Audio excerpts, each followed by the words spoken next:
Well, good morning. Doc here. Oh my goodness.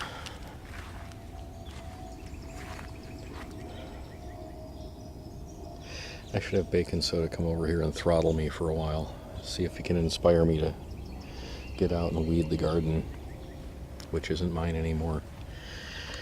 I had a special request. Somebody wanted to get a better view of the hinges I built for my garden gate. And how I kept it closed. And actually I keep it closed with a hunk of granite. You can't beat that for keeping something closed. As you can see, it's not glued together, so it's coming apart occasionally, but I did that on purpose so that it was easier to deal with these hinges. So if I glued those together, it would make repair a lot more difficult. But anyway, what I did is I took a piece of plastic tubing that was roughly double the inner diameter of which is roughly double the outer diameter of the gate material itself. So the hinge is this black part. And initially I cut 2 notches in it, one over here so that it rests in a closed position, and then there was a piece right here that rose up a little more. That's broken off since, but you can see the little nib right there. And you just lift it, and you could set it on top of this notch, and it was slanted so that it would automatically go down into this one and sit there, and that way it stays open. Used a Dremel tool to cut that out, and I can probably or possibly show you more easily on this side, because I have 2 gates in the fence around the garden, and I think you can see more easily here how that works. So you lift it up, you can just set it right on top here, it'll fall in, or you can just slap it in there yourself, it doesn't matter. On this side I have both a piece of granite holding it and also a piece of the deer fencing that I cut off and put around just to keep the top in a little better. The other side seemed to fit better. This side tends to want to flex away from the fence. So, give you a quick rundown here. Got my raspberries are growing in pretty nicely. I got to get in here and weed them out a little bit. Originally there were 5 of 6 plants that lived, and as you can see, that 6th plant that had died came back, and these have sent runners out. You can even see over here there is a raspberry shoot coming up through the weed barrier. Don't ask me why they call it weed barrier. It seems to not have any effect on weeds at all. One thing I've learned is that when you plant a perennial herb garden, you want to put labels in the ground that actually stay there. The labels I used, the writing washed away, and I can't remember what was in there. I think it's chamomile, but I'm not positive. So we'll find out later this year when it sets seed. I think it's chamomile though. Have a lot of mint growing here that was, see that bare spot right there? That's where the mint was originally, and now it's gosh, everywhere. Now here's a chamomile that came up as a volunteer. That just came up out of the outside of the garden, self-seeded. So, and it is very similar, the flower, so I'm thinking it's chamomile.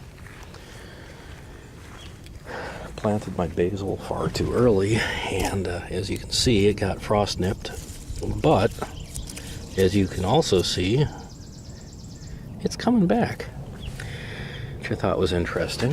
Now we've got lavender here, and beautiful, beautiful smell, but I don't know, that lavender is acting strangely. I'm going to have to, I think, clip it, cut it back, because it's growing everywhere. the mint seems to, or not the mint, but the thyme rather, seems to be crowding out my my poor little rosemary plant. And as always, that's taking over, that oregano. And one of the nicest things, I think, is the sage. The sage is setting flower, and those blooms should open soon, and they're really quite beautiful. So I'm kind of pleased with that. You remember I planted cherry trees, and this year I have cherries. Not many, but some, and if I can manage to keep the deer away, I'll have a few cherries to enjoy. That is if the bugs don't eat the rest of them. Oh, let's go into the garden very quickly. I'm not doing anything with it this year. Haven't planted anything. I'm still toying with planting a few things. It's not my garden anymore, so I don't know if I want to spend the time. Here's another victim of not being labeled. This one I think is either cumin or caraway. I'm not sure which. We have tons of lamb's quarters. So if I ever need to survive in a survival situation, look at all that food I've got. Lamb's quarters everywhere. Strawberries are coming in like I have never seen them come in before. This is their third year, so I suspect this is going to be the best year. But they are really starting to set fruit. Loads and loads of flowers. That's pretty impressive. And of course, I have my asparagus patch, which I've enjoyed quite a lot. There are a few bits of asparagus I could harvest, but I'm trying to leave them because it didn't seem to give a very good harvest this year, and I really don't want to overtax the plants. Same with these blueberries. See if I can get a look from above. The blueberries this year have set. You can see some flowers there, some over there, but just not many flowers this year. And I think it's mostly due to a late frost, and something seems to be nipping that one. I think the deer is coming out here and for some reason likes that plant in particular. And we've got quite a lot of